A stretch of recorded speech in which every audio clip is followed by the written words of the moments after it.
Okay. So very good morning, everyone. Good morning. Okay. So it's not a good morning. The voice is very low. Okay. So do you know why we are here today? Yeah. To reduce the stress. Okay. That's great. So you are interested. You're curious to know. Okay. So today I'll be talking about mental health and its well-being because most of the time we know about our physical health, we know about diabetes, we know about hypertension, we know about cholesterol, but we are very hesitant to talk about our mental health. We don't often speak about it. It's a very taboo. It's very like a topic where we are not comfortable. So today, the main objective of this presentation will be that we are going to make everyone comfortable about speaking about your own mental health. Okay. So next slide. Before we proceed to knowing about how we can de-stress ourselves or what are the coping mechanisms, we'll first try to understand what mental health is because it's a term where we have understanding but may not be a proper understanding. Okay, so mental health is a state of well-being where the individual is aware of their potential, where they can cope up with the normal stress of life, where they can work productively and fruitfully, and who are able to contribute towards the community. So, this is a state of mind where the person is able to know what they are, about their potential, about their strengths, about their weakness. Okay, and where they can cope up with the normal day-to-day stress of life, like for example, any kind of stress which we come across in everyday life. Maybe when you're talking about marketing team, when they're not able to reach the targets, when they're not able to reach the specific set targets by the company, or maybe some kind of job-related stress, family-related stress, the normal day-to-day stress that we have in life, where the individual can cope up with that. That is a stable mental state. Okay. No. And where the individual is able to work productively and fruitfully. That means the individual should be able to work and contribute something towards the society. Like, for example, you guys are working now, right? So you work and you contribute somewhere to the company and in general to the society, right? So there is productivity that is coming from the individual. So all these things, if the person is able to function properly, that means he has a stable mental health. His mental health is okay, it's fine. Now let's see when and how this mental health get affected. Next. So this is one factor. I think you all are aware of it, right? So can you tell me at present what you guys are stressed about? Everything. Everything in life. Personal, professional, everything. Okay, so can you tell me one reason that's making you stressed? Overthinking. Okay. Anything else? Pressure from family or from work? Both.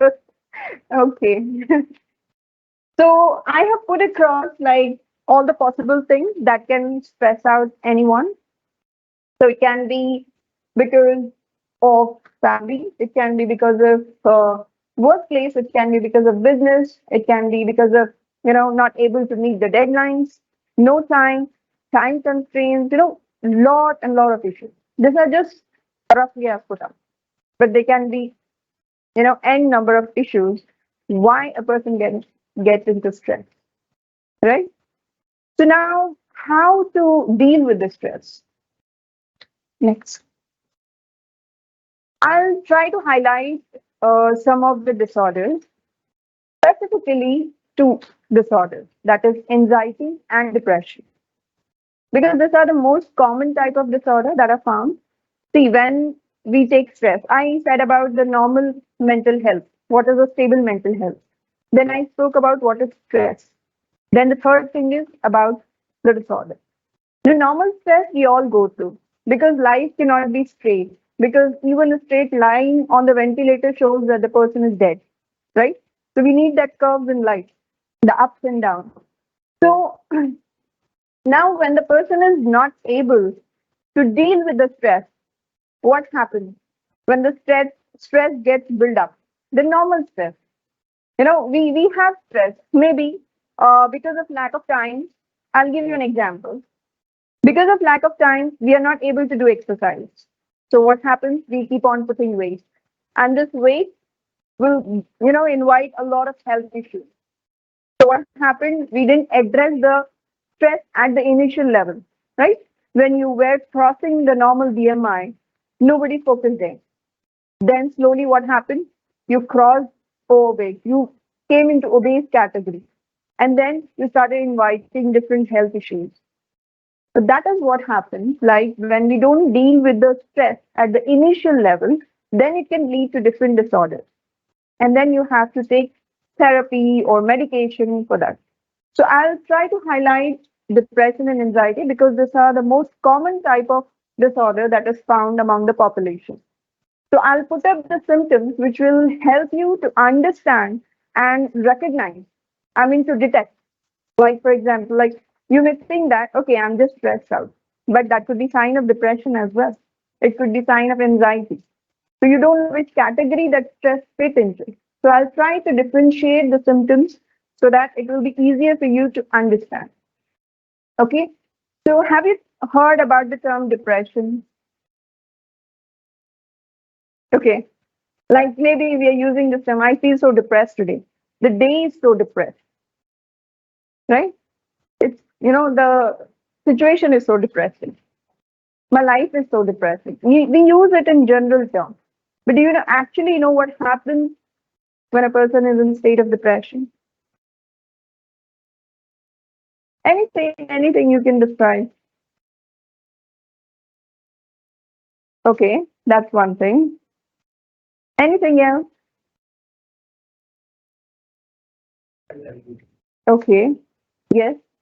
Depression at the severe level has suicidal ideas also. That's it. See, depression is a state where a person feels sad, and this sadness is pervasive. It's not like, okay, occasionally he is feeling sad. Throughout the day, he is feeling sad. Maybe 95% of the time, he is feeling sad. Okay? He or she doesn't feel interested in doing any activity. There'll be low motivation. The pleasurable activities which the person used to enjoy before. Maybe you had some hobby of singing, dancing, painting, any kind of hobby. In state of depression, all that interest will come down, even in the activities that you used to enjoy before. Okay? So that is a state of depression. Then there will be negative cognition. So negative cognition here is negative thinking, negative thoughts. So in state of depression, the person cannot find anything positive.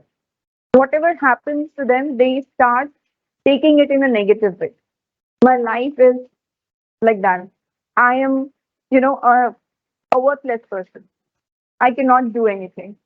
I am not able. I'm not capable. This kind of negative thoughts dominates his thinking.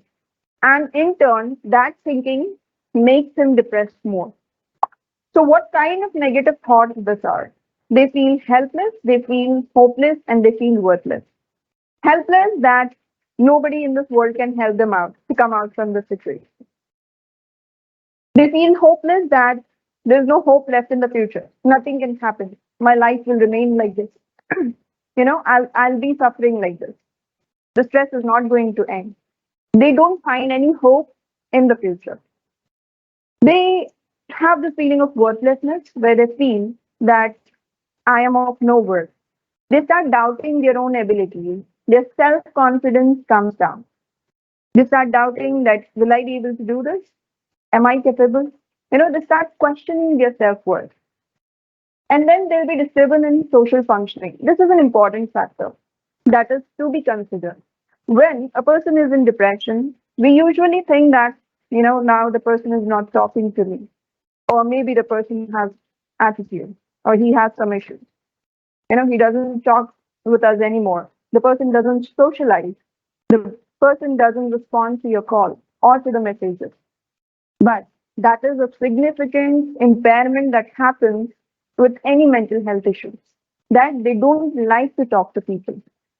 They don't find the ability or maybe the strength, to talk to people, to deal with people.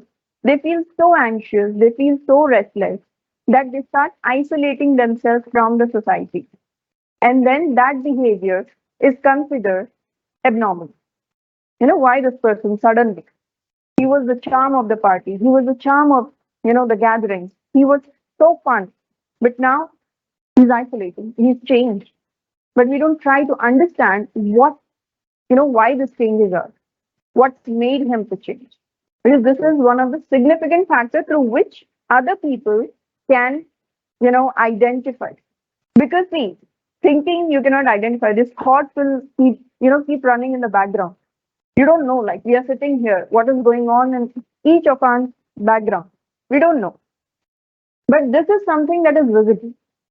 Change in the behavior is visible. So that is one thing that you can, easily detect and help that person to seek help. Okay. And lastly, there will be suicidal ideation. Suicidal ideation is in the severe category. When the depression reaches moderate to severe category, then the person feels this suicidal ideation, wherein they feel that, that's the end of life now. I think I should end my life. They get all this sort of idea. And the first point that I want to highlight is about the biological functions. So this category of symptoms are usually ignored. We think that maybe I've got some physical issues. But even in mental health issues, you can see some physical changes, some, biological changes. For example, these biological functions include our sleep, appetite, and our sexual functioning. So our sleep gets disturbed. Okay, when a person has any mental health issues, they cannot sleep properly. Either they sleep too much or just sleep is disturbed. They just cannot fall asleep. Maybe 2, 3 hours. That's it. Or they just sleep so much that it is difficult for them to get up from the bed. Okay, so the sleep is disturbed. Then comes the appetite. Appetite gets disturbed in a way. Again, here the person may eat too much or too less. Too much like stress eating. You might have heard about that term. Like they start overeating. Okay, so there'll be changes in the appetite. Or few people may start skipping their meals as well.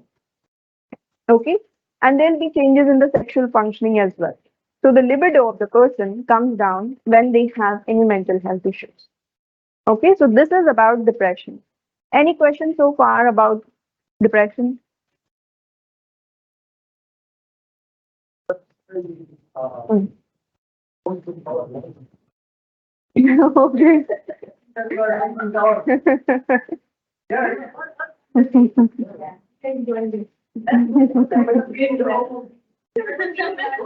Okay. So we will talk about it, like which stages or to what extent or what intensity you have this symptom. It may appear that we have gone through this thing, but it may be episodic, as I said you, because even when you are under stress or any kind of mental health issues, these changes are very common. Okay, so maybe it was episodic because when you are in depression, it starts affecting overall functioning, for a long period of time. If you're able to cope up, then it's okay. You have good coping mechanism. But if it's still continuing, then you need to seek help. Okay, so let's talk about anxiety. Anxiety, how common it is? Very common. I think depression is still little less, but anxiety is very common. We all might have gone through anxiety. Okay, so today I'll be talking about clinical anxiety, not about anxiety which is considered normal. So now I'll tell you what is normal anxiety, that is productive anxiety, and what is clinical. So productive anxiety is where each of us in this room have gone through at some period of time in our life. Okay. The anxiety which the students go through before exams, that is called productive anxiety.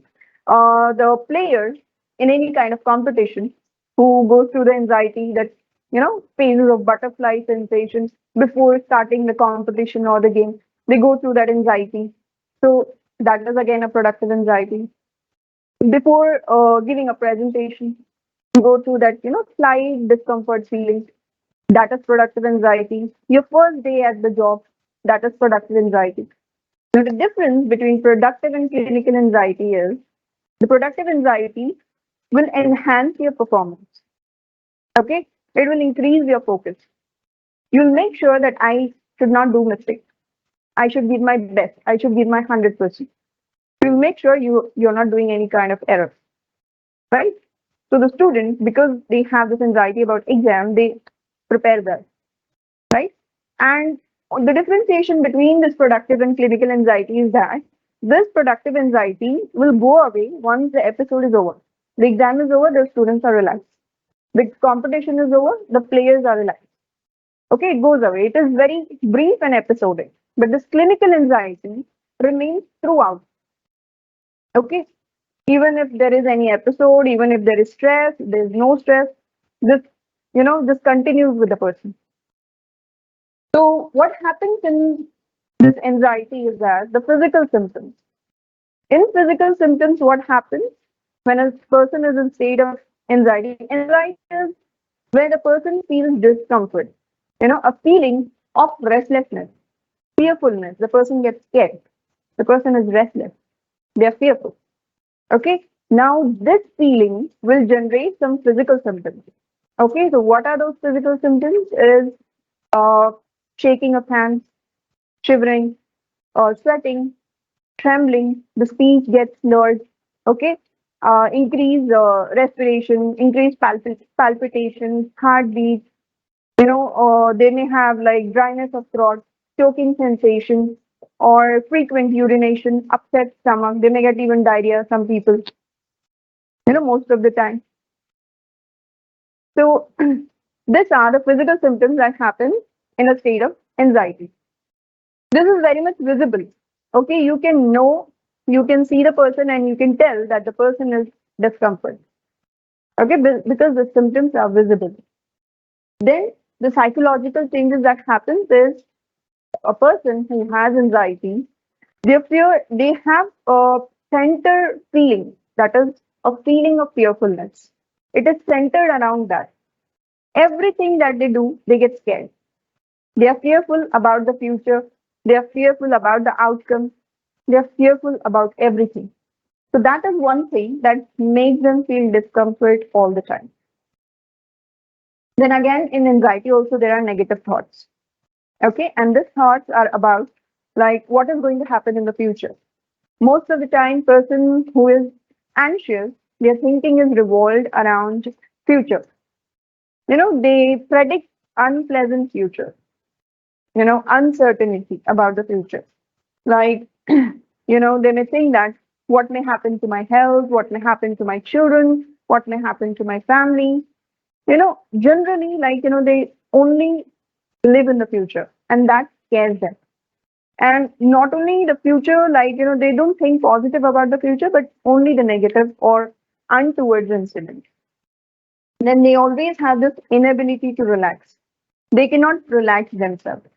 Always they are restless. They may get up from the chair, they may go, they may come, they may sit. You can see that restless behavior. And they have this lower confidence. They deal with self-confidence issues. So anxiety can be general, specific, or health related. Okay. So general anxiety is where the person is anxious almost all the time, at workplace, at home, in social gathering, everywhere. Okay. Generally, he has an anxious personality. Specific anxiety is about the person is anxious only at a specific place. For example, if you have work related anxiety since the beginning of your career, okay, so you may only get anxious at the workplace and you may be all fine when you are at home or any other place. Health related anxiety is where a person is excessively concerned about their health issues. Like minor symptoms can get magnified. Okay, if they have a minor headache, they may think that it's a sign of brain tumor. If they have minor chest pain, they may think that it's a sign of heart attack, right? So they magnify their symptoms. So that is health related anxiety. Then again, there will be significant effects in their functioning. Their functioning level get affected, that because of the anxiety, they may not be able to, be productive or efficient enough. They may have the capacity, they may have the potential, but it may not get reflected in their performance sometimes. So this is about depression and anxiety. So it's clear, or do you have any doubts, any queries about that? Nothing? Okay, next slide. Okay, now how does anxiety or depression or stress in general affect us? Right? I explained you about the biological function, the sleep, appetite, and sexual functioning get disturbed. Then in psychological effects, what happens is that it affects our cognitive function. Okay, the way we function, the decision making ability, the problem solving ability. So decision making ability in the sense our thinking gets slow because our brain becomes so heavy with the negative thoughts, and because it is most of the time preoccupied with anxiety or stress issues, so it becomes so heavy that the day to day decisions or any major decision, it becomes a major task. You'll not be able to focus on that. You'll not be able to make decisions. So the decision making ability gets impaired. Problem solving skills, like somebody comes to you, okay, they are discussing something, it may be a very simple thing, but you may not be able to come to any solution. Okay, so problem solving skills get affected. And also our belief, our self esteem, get affected when we have any stress or any mental health issues for that matter.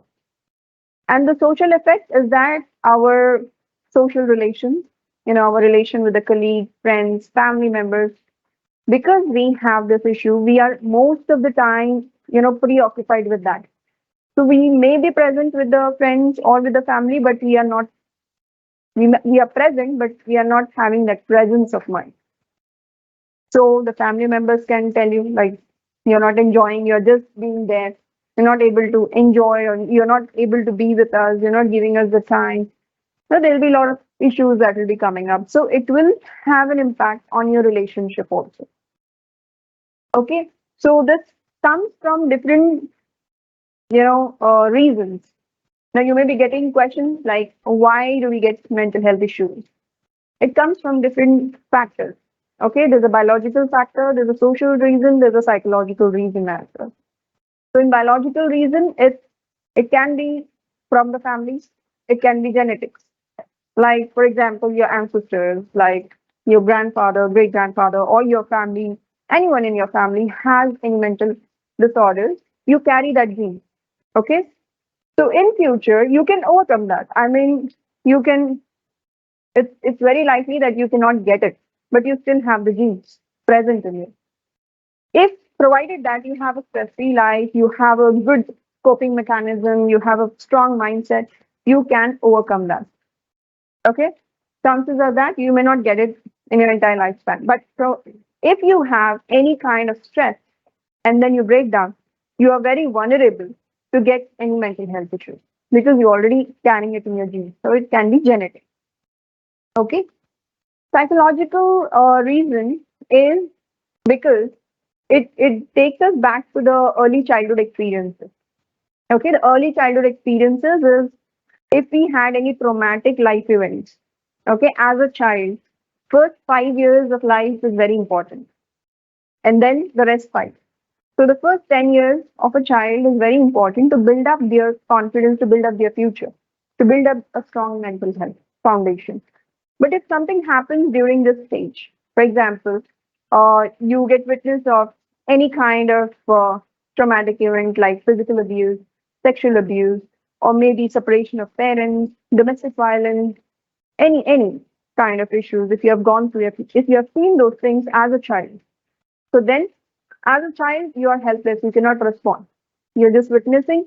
You're taking that impact. You're storing it in the mind. You're moving with your life. You're going to school. You're playing, but that gets stored in the mind. You have not done anything about it. You have not even spoken. Yeah. Yeah.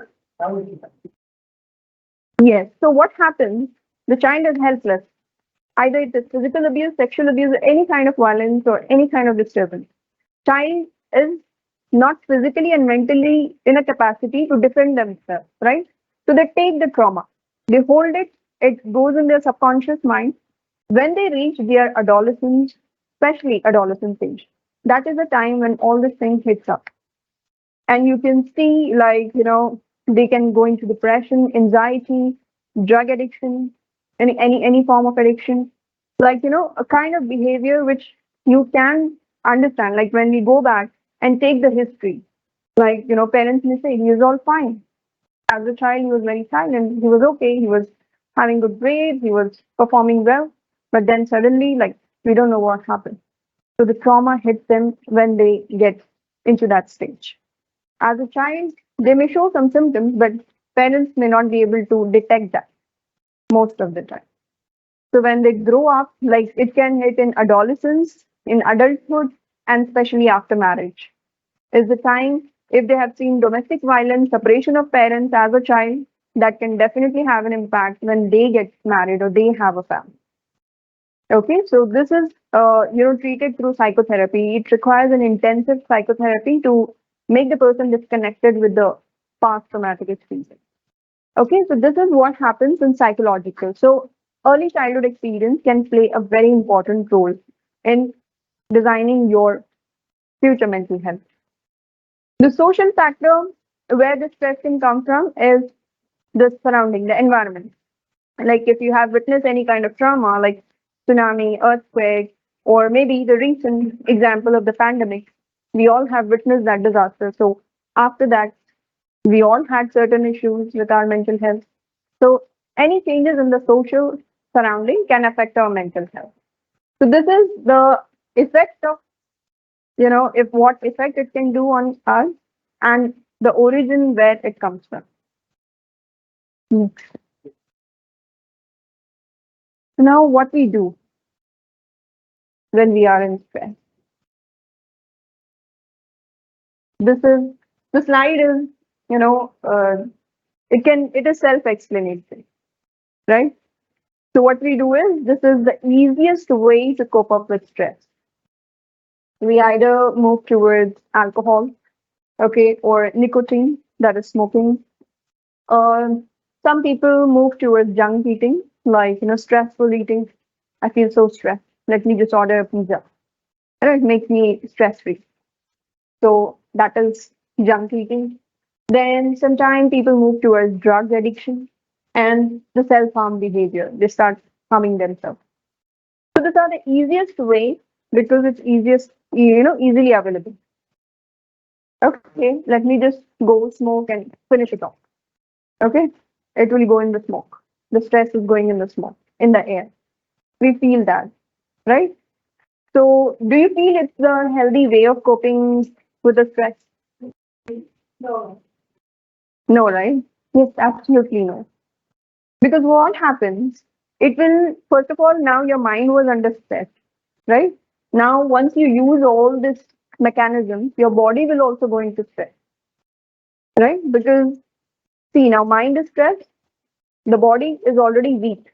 Now you are giving something that will make the immune system even more weak. Okay. So what happens? Uh, One thing is it is going to definitely affect your physical health. Second thing is your stress, know where it will get less or know where it will get affected. It will remain same. Chances are that it may increase. Now I'll give you an example of marketing field. Okay. Now there's a monthly meeting. Okay, and you were addressed that okay, you didn't meet the target, and see, you have to meet the target by next month. We want this result. You get pressurized. You come under stress, right? Okay, once the meeting is over, you go down, you smoke. You feel that okay, halas, I don't want to take this at home. I want to finish this stress at the workplace. You leave that and you go. What do? You take the stress, you de-stress it by smoking or drinking alcohol or doing something unhealthy, and then you go back home, thinking that I'm finishing with the stress here itself. But what happens? Now you have already wasted that day. Instead of moving towards that unhealthy coping mechanisms, you could have figured out like what went wrong this month, how I could fix up the target for the next month, how I could work, what efforts I should put, what strategies I should use. This is what you have to do instead of moving there. You didn't do that. So one day is wasted. The next day, you don't feel motivated. I've already been, fired for all this thing. So I don't want to think about it for few days now. A few days maybe a week or two, you just, you don't want to think about that. You avoided that. Now what happens? The stress is building up more because you're losing the days. You are being given the next month, and half of the month you avoided that. Now you have only 15 days left. Now in that 15 days, you strive hard, you put your effort, but that's not enough. It will double your stress again. And then what happens? Instead of having one pack of cigarettes, you start taking two pack of cigarettes because the stress is double. So this is what happens when we move towards unhealthy mechanisms. It will not lessen anywhere. In fact, it increases your stress to the mind and to the body. So let's see what are the healthy coping mechanisms now. So whenever you have any kind of stress, the first thing is you need to identify. Okay? Because when you don't know what is stressing you out, it will make you more mad. I don't know why I'm feeling stressed. This question makes you go through more stress. So it's first better to identify. Half of your problem will resolve. Like when you know that this is where my stress is coming from. Because you have identified. Now the other half process, you have to work it out, plan out what you have to do. So identify your problem, where the stress is coming from, plan how and what to do, how you have to go about it, and what you have to do about it. Okay? And then organize. So I'll give you an example. Now you're not able to meet the deadlines. Okay? That's the cause of your stress. Now you have identified that I'm not able to meet the deadline. Now what you have to do? You have to plan. What you have to plan is time management. Okay? This is the solution for that. So you plan, you organize, and then it will reduce a lot of stress that you're going through. Positive auto suggestions. Positive auto suggestion is where you give positive, feedback to yourself. It's not that you're waiting for the feedback from your employer or from your family or from someone.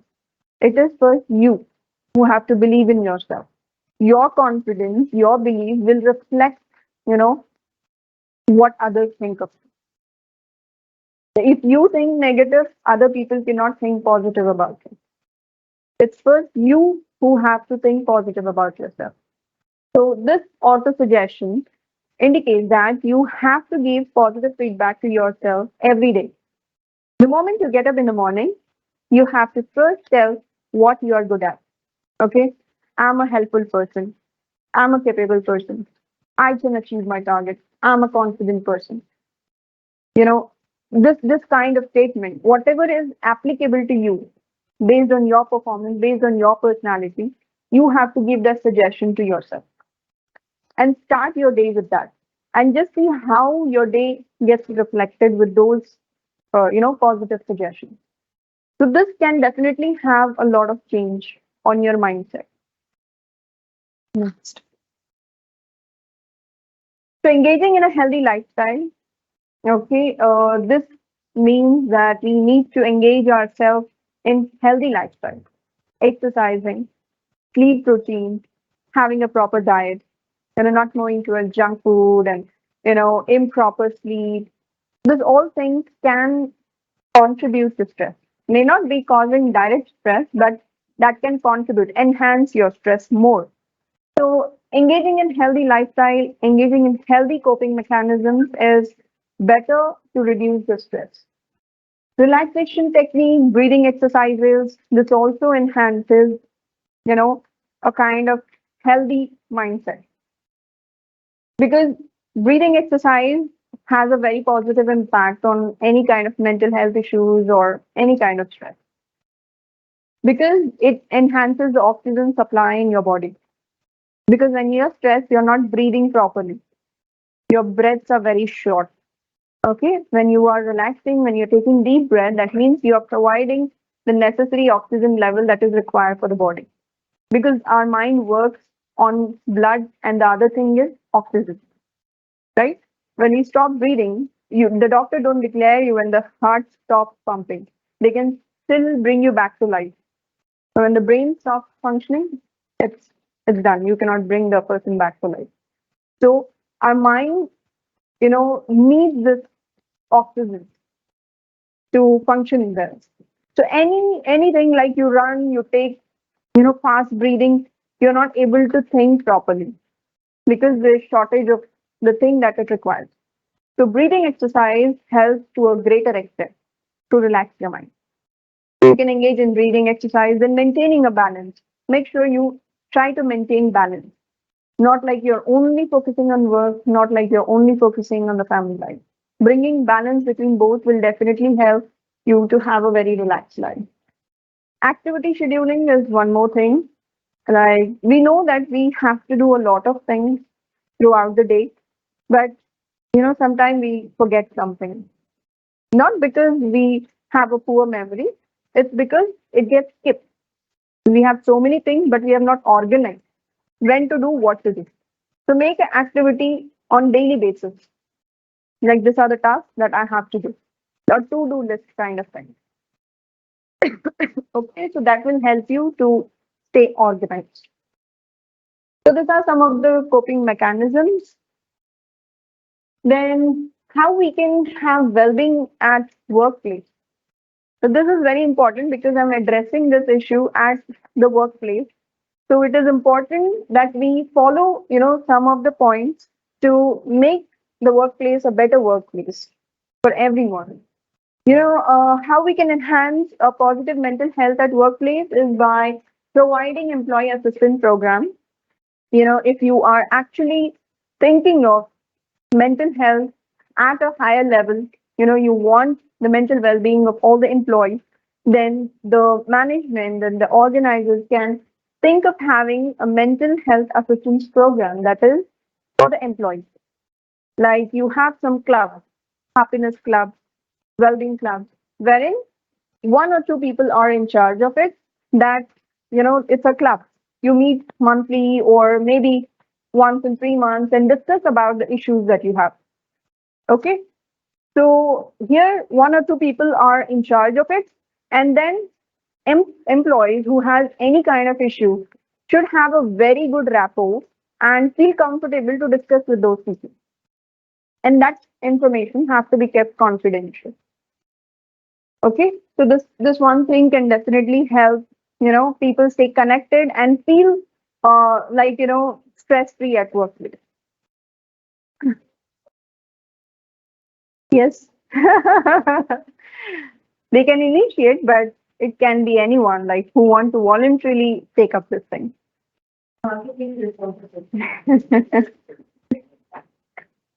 So creating a comfortable work environment, like, this issues have to be discussed comfortably, not like, we shame that person or, degrade that person. Oh, he has anxiety or he is taking some mental health therapy or treatment. Do not degrade. We need to make the environment so comfortable that anyone can stand and talk about their issues, at ease. Rewards and recognitions, if it's possible, like if you have any get together monthly, or maybe I don't know how it's the format, but whenever that happens, you can keep a small activities where you can reward the person, the people who have like achieved the target or given the best performance in the month or maybe 2 months, 3 months. You can recognize or give rewards at that point, so it will enhance the performance of the employee. And then taking a break if you feel that the person looks overstressed or maybe, kind of burnout, the, you know, the company or the employers can recommend them to take a short break and then come back with more productivity. Then feedback, making sure that you give feedback for each one of the employees. Like it can be individually given, not like maybe publicly. It can be like constructive feedbacks. Okay, constructive feedback is not like criticism. It's not something to be feel degraded about. A constructive feedback is where the employer is aiming to bring some enhancement in the employee's performance. Okay, so that method can also be followed so that the employees know like where are the areas that they have to improve and which are the areas that they are doing their best. Okay, so let's talk mental health. Any one of you have any questions or you want to share your experience or you want to talk about anything about mental health? It's open.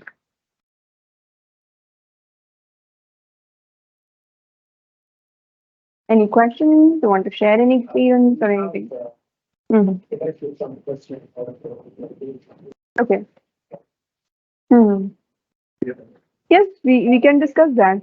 Yes. So we start with it. Yes. So the first question is saying, Hmm. how I can separate my work issues and home issues in my life, and so it won't affect my performance on both. Hmm. Okay, so work issues, how it has to be addressed, and family issues. Okay, so see, these both categories are different. Okay, work is different, personal life is different. So if you feel that it is like day-to-day issues that are going on, building up in your life, you can seek some, help at your home itself. Like if you have parents or if you have any relatives or friends with whom you have a good bonding and have a good rapport, you can discuss your issues, you can seek help if you feel it can be managed at that level. And next thing is at the workplace, you have your HR, or if you know in future if you plan for this employee assistance program, you can approach those people to fix out the problem. Like any issues you have, because now whatever issues you have, you report it to the HR, right? So this is how you can differentiate. Like you cannot mix both the things. Okay. Yes, at the workplace also you can discuss, for example, if there is any inconvenience going on in your personal life because of which your work may get affected, you can speak about it. But you can only speak with the hope of getting some help or getting some support in that. But your problem cannot be fixed. You have to seek help at your relatives or friends or wherever you're comfortable. If it can be sorted out at that level. If you feel it cannot, then you have to seek professional help for that. Okay? Next question: what are the best supplements to support our mental health? Medicines? Yeah, supplements. No, that is not my category, so I cannot answer that question because that question can be best answered by the psychiatrist. Oh. Yeah. Next question: they are asking in which level we should ask for help. In which level? Yeah. See, level in the sense, as I said you, if it is at your level, you feel that it is like day-to-day stress. Like, okay, I got late today. It's getting late for me. On, maybe regularly I'm getting late. So there's something that you can fix out with, managing your time or correcting the things where you're going wrong, why it's getting late. If you feel it is beyond that, where you're not able to address it, you're trying, but you're not able to. That is the time where you have to seek professional help.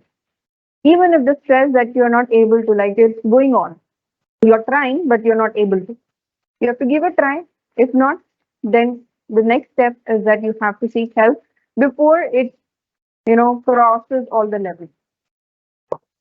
Next question: they are asking how we can release this at the moment without doing unhealthy habits. Without Doing unhealthy habits like and having. drinking food and Mhm. how they can release this at the moment. Like, Yeah, so see, it's very important that you keep talking about your issues. Like, don't hold all the things because if it gets built up for a long period of time, then it gets burst out. in a very unhealthy way. So if you have little stress also, you have your friends, you have your family, you have your relatives, talk about it so that you feel de-stressed, you know, on periodically. If you keep on storing, you will break down at the end. So make sure you are having healthy habits. First of all, whatever techniques we discussed. Apart from that, sharing and talking about your issues is very important because when you keep it to yourself, it gets multiplied. It's not going out. It's just getting multiplied, and then you get excessive stress. So talk to someone who is close to you, trustworthy. Okay? Not like you have to keep talking to everyone about your issues. It can be just one or two people in your life. These are questions. Okay. Apart from this, anything else?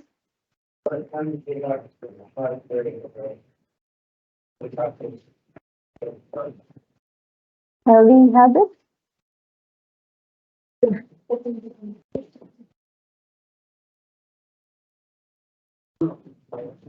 After that, I think. Hmm.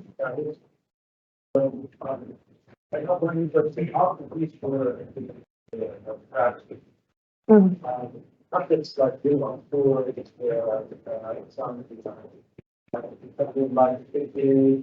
Mhm. Yes, yes. The creative. Mm-hmm.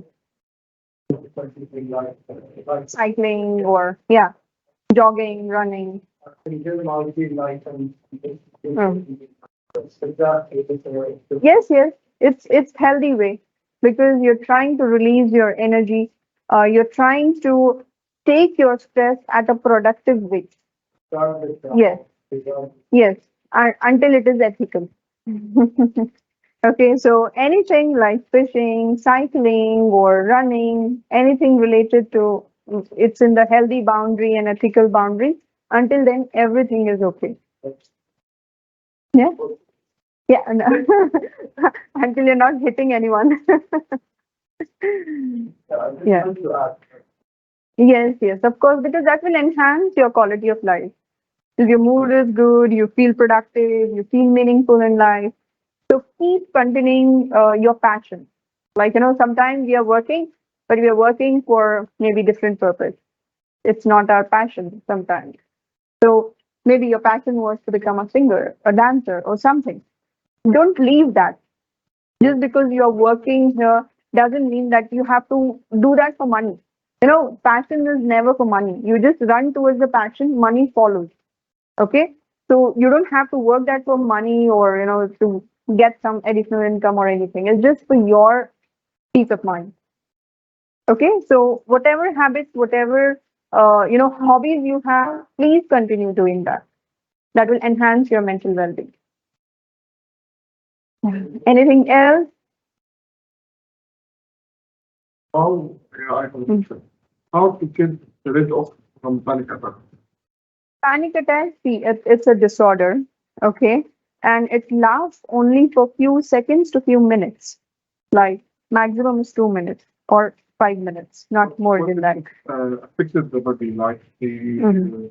creates someone feels like birth Mhm. pressure? Okay. Yeah, because that few seconds to few minutes are very difficult on that person. You feel that you're getting a heart attack. Most of the time, these patients are brought to emergencies thinking that it's a cardiac arrest. And then when they do all the investigations and all, they send it to us. Like this is a case of mental health issue. So at that moment, it is very important that you do not panic. Okay, you don't lose a sense of control that something is happening to you. Make sure you are around someone or you have the breathing techniques. Because once you have this breathing technique, once you have this deep breathing exercise, at that moment you will be able to control over that panic. Okay? Yeah. Anything else? Overthinking. See, overthinking, yeah, as I said you, one thing is you can talk about it, another thing is journaling. Journaling is you write down everything that is coming to your mind and just close it so that your mind is relaxed. Because what happens, it gets pent up, overthinking, then excessive thinking. So nothing is going out. You're keeping silence about it. It's just in your mind. It's in the background. Throw it out. And then you'll feel a little relaxed. Yeah, it's okay. It's good. Until you're not talking to some souls or until then it's normal. Because this positive auto suggestion I said you, this is something like self-talking only. Okay, that you talk to yourself about this. So it's okay. We talk to ourselves sometimes because we are the best advisors for ourselves. Any other questions?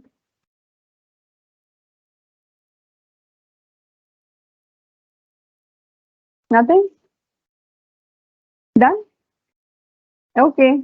So we'll end the session here. I hope it was clear to you and you got something out of the entire presentation. That was the only intention that, to make this topic very comfortable so that we are not hesitant to talk about it. Okay? Thank you. Thank you. I can remove this mic.